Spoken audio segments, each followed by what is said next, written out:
Hi, I'd like to share some religious humor with you. Most of this is related to the church in some way. All Protestant churches of a relatively small town had an annual interfaith dinner.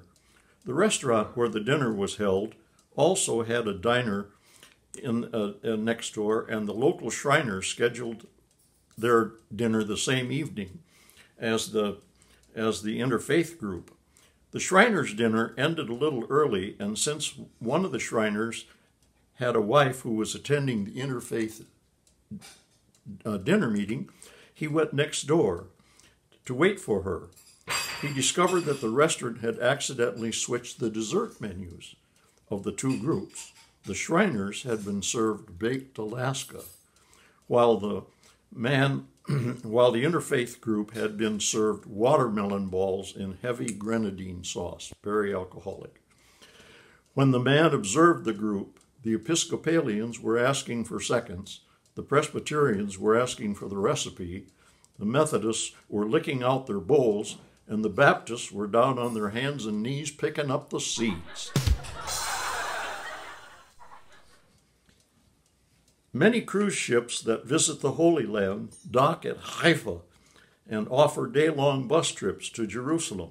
The bus companies hire guides knowledgeable about both the Jewish majority of the land and the strong Muslim minority who also live in that country. In many towns there are mosques as well as synagogues. On this day, one of the regular guides was ill, and the bus company hired a strongly Jewish man to substitute. As the bus traveled through the countryside, the prominent tall minarets of the Jewish mosque could be often seen. One of the tourist passengers asked the guide, "What is that tower rising above the town?" The guide said, "Well, that marks the place where Samuel of the Bible is buried." A few minutes later, another minaret appeared in a different town, and a different passenger asked, "What is that object rising above the town?" "Well," the guide said, "that marks the place where Samuel of the Bible is buried." A third tourist chimed in, "Wait a minute, you just said that the object in the last town marked the grave of Samuel. How can he be buried in two places?" The guide replied, "Well, haven't you ever heard of Samuel 1 and 2? An elderly man was speeding down the interstate and was stopped by a state trooper. "What is your rush?" the trooper inquired.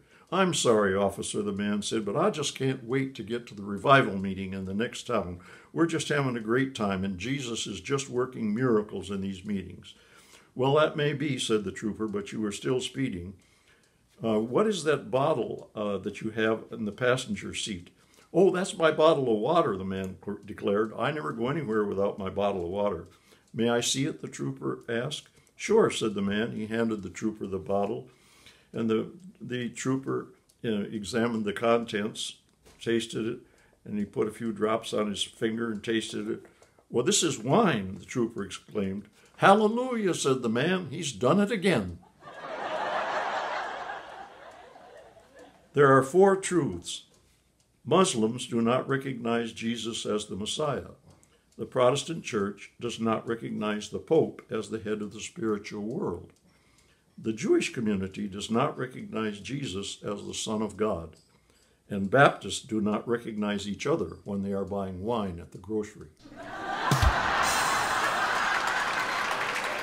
A teenage boy was trying to get his father to let him have a car. "Okay," said the father, "but first you have to do three things.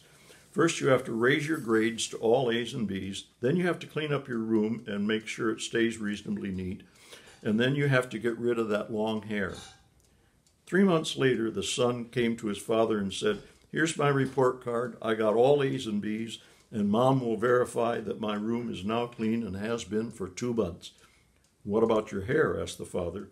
"You know," said the son, "Jesus had long hair, and he changed the world." "Yes," said the father, "and he walked everywhere."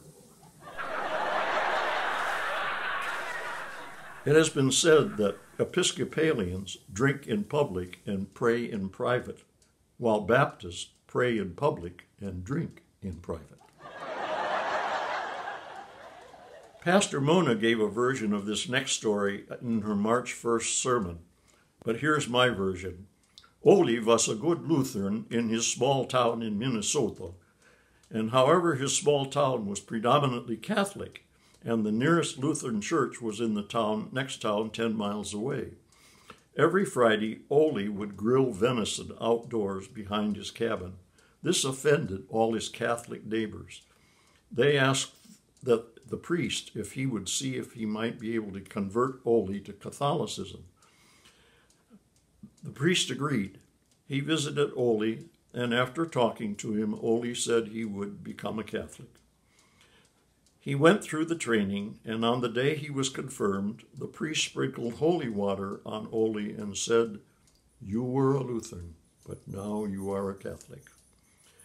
The neighbors thought this would take care of the problem of Ole grilling venison on Friday, but every Friday Ole was still out there grilling.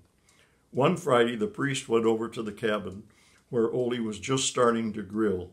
The priest went around the cabin, and as he approached the grill, Ole was sprinkling wine on the meat and saying, "You was a deer, but now you is a walleye."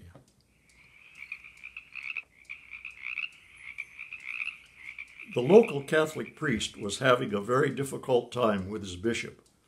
The priest was being taken to task for seemingly every little thing. The bishop came to visit the parish and stayed for Mass. The priest in his homily said, "We are all fallible. I can sin. You can sin. The bishop can sin.